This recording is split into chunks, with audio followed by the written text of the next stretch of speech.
Winning the overall championship isn't the only prize up for grabs in Mini Challenge. There's also the coveted Best of British Awards.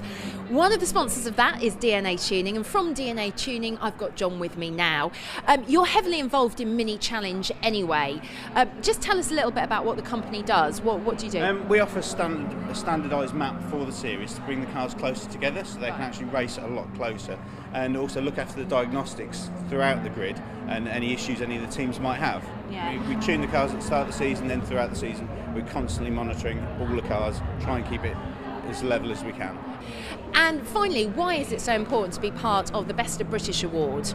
Well, obviously with the £15,000 prize, it's a really good opportunity for the drivers, and it gives us a chance to help a driver move on into the formats. It's a reverse of the top 7 for this grid, which means the slower cars are brought forward. That means that in pole position for the Cooper class is Simon Walton, and for the JCWs it is Mr. Patrick Mortimer. For the last time this weekend, let's go racing. So it's Patrick the Rainmeister Mortimer who lines up in pole position on, unfortunately for him, an all-dry grid. He shares the front row with Henry Dupree. Row 2 is Chris Russell and Neil Newstead ahead of Chris Smith and Lawrence Davey, with Chris Knox starting in 7th. Simon Walton then takes pole in the Cooper class alongside the very rapid Matt Hammond, and then it's Gideon Cresswell and Josh Gollin. We are surely set for a fine finale here to the Mini Festival, and the fourth and final race of the weekend. The Powermax Mini Challenge gets underway. The pack sprint towards Paddock Hill Bend once more in car Lawrence Davey up behind Neil Newstead, and contact is made. Davey slithers sideways as the rest of them all just about squeezing through. Not too much drama as it is Chris Russell who leads the way up the hill towards Druce for the first time. Josh Gollin and Matt Hammond sharing the lead in the Cooper class. Henry Dupree has slipped down to 3rd. He's got Lawrence Davey to the inside. Very, very close between the pair of them as Davey then runs out over the rumble strip. That means that he is passed by Chris Knox. In the lead of the race though, Chris Russell and Neil Newstead trying to make their escape. Oh, but Newstead spins the car around and is straight in the middle of the track, just avoided by those around him. And Neil Newstead recovers a long, long way down the Packers. Lawrence Davey darts into the pit lane. And all weekend the driver's been caught out a little bit by the fact that it is very cold here at Brands Hatch. Don't be deceived by the sunny weather. The track temperature really quite low. Therefore, we've seen the drivers taking rather more laps than they anticipated to get their Pirelli tyres up to temperature. Chris Smith, meanwhile, under the pressure on to Patrick Mortimer. That is for 5th position. Hamish Brandon just ahead of them. And then Chris Knox with Henry Dupree around Graham Hill Bend on the Cooper Straight. This is a good start to the race though for Chris Russell. He has got a nice 10 or so car length advantage over Henry Dupree. And what he would really like here is Dupree to hold off the efforts of Chris Knox, but Dupree runs a little bit wide through clearways, and that is a gilt-edged opportunity for Chris Knox as Dupree then covers across quite late in the day to chop across Knox's bows. That means that Chris will have to think about where he's going to challenge, and the answer is up the inside into Paddock Hill Bend, loops over the curb onto 2 wheels momentarily, and he now sets off in pursuit of Chris Russell. Let's see if Henry Dupree though can maintain that 3rd place. He's got Hamish Brandon and Chris Smith setting about chasing him down. Meanwhile, Lawrence Davey out of the pits, and he's right in the mix for lead in the Cooper class as Josh Gollin darts to the inside of William Phillips. They've also got Gideon Cresswell and Matt Hammond as part of this leading quartet in the Cooper class. Been a fantastic weekend this for William Phillips. The driver, there he is in the white and black machine. He's really been mixing it in amongst the front runners in the Cooper class. Will he end the weekend with a victory? Well, at the moment he's got Josh Gollin to overhaul, but again Gollin leaves a car's width to the inside into clearways, and that is all the invitation that William Phillips needs as they then accelerate out of clearways through Clark Curve onto round straight. Now Gideon Cresswell in the silver and black car is well positioned here. He can take the double slipstream instead. He makes it through one into Paddock Hill Bend, and they're squeezing themselves, and Cresswell gets fired off into the gravel trap of Paddock Hill Bend, and he was trying to squeeze Josh Gollin. There was nowhere for Gollin to go. Cresswell should recover. I think he's going to remain in the beach, but any hopes of a podium finish have all but disappeared. William Phillips and Josh Gollin continue as if nothing happened. They've been joined by Matt Hammond and Shane Stoney, just in case they're a little bit lonely. As Phillips now jinks through, takes the lead into Surtees. The key is, can he get the car stopped, squared off around Clearways with enough momentum to maintain the lead into Paddock Hill Bend. Well, he had a little bobble through Clearways, and that is going to give Gollin the opportunity to follow in his slipstream, take advantage of the tow. Four of them as one, hugging the pit wall, then crest into the braking zone for Paddock Hill Bend before the road just plummets away to the right-hand side. No change in that leading group, they're as close as you like, probably 5 car lengths covering the 4 cars, as Shane Stoney looks to challenge Matt Hammond to the inside into Druids and just about squeezes through.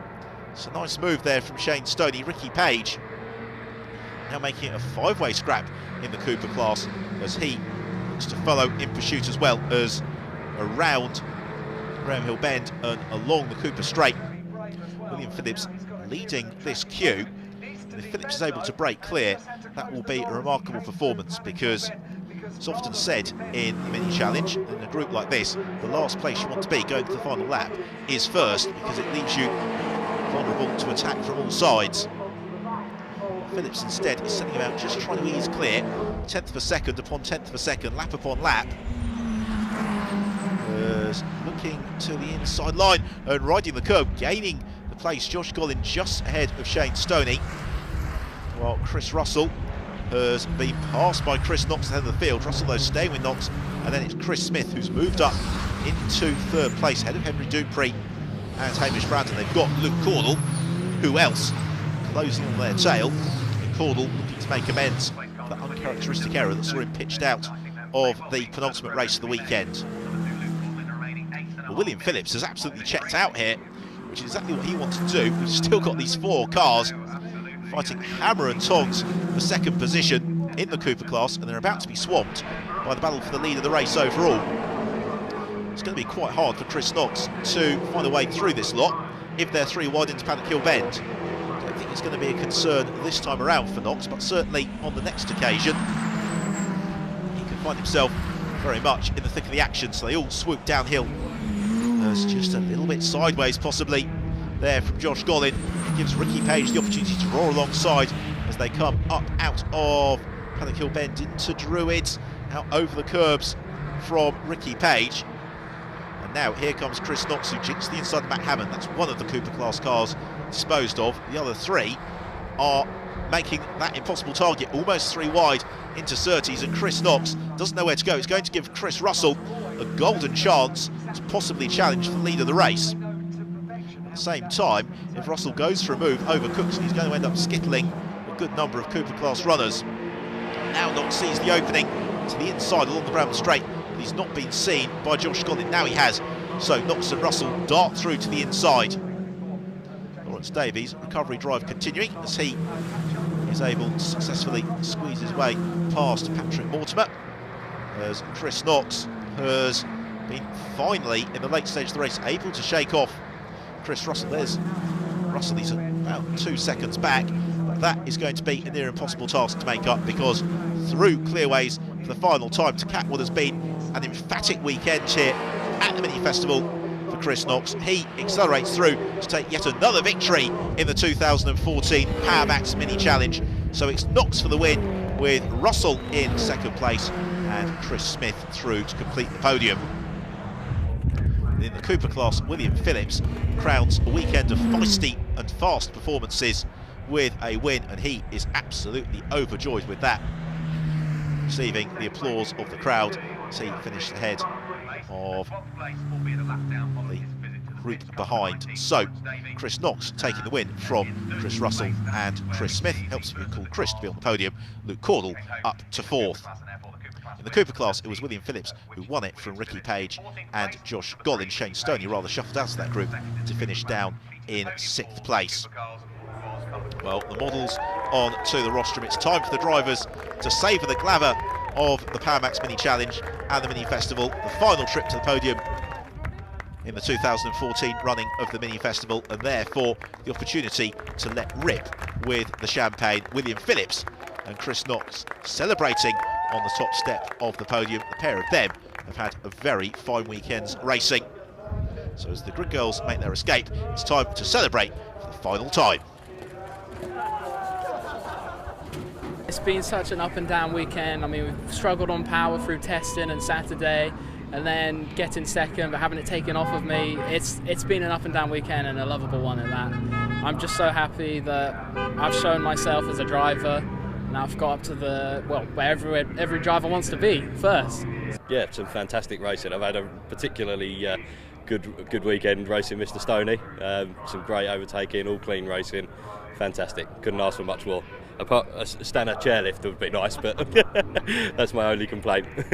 I got a reasonable start, made up a few places, and a bit of luck coming out of Graham Hill Bend sort of gave me a couple of positions, but again, I sort of catching the other Chris, and he made it quite easy for me to overtake. I'm not one of the quickest drivers out there. I don't have a lot of race experience, so the reverse grid helps me because I start front, and if I can start at the front, I can stay out at the front. I'm not so great at overtaking, so yeah, the reverse grid helps quite a lot today. It's good fun. Yeah. So championship standings, and it's Chris Knox who leads the way amongst the JCW runners from Luke Cordell and Lawrence Davey in third. Very tight battle though for the championship forming. In the Cooper class, Shane Stoney has pulled a healthy advantage over Josh Gollin, who is just 1 point clear of Ricky Page, with Gideon Cresswell on his tail. Congratulations to our Sunoco drivers of the day. For the JCWs, it is Chris Knox, and for the Cooper class, it is William Phillips. It has certainly been a full and fantastic weekend of racing here at Brands Hatch. Plenty of fast and furious battles, which is what we love about this championship. There's going to be another mini festival a little bit later on in the season, but before that, the Power Max Mini Challenge rolls into Snetterton, so I hope you can join us for that. In the meantime, remember, you can find out more, get involved, keep up to date with what's going on our Facebook page and Twitter. But for now, from Brands Hatch, it's goodbye.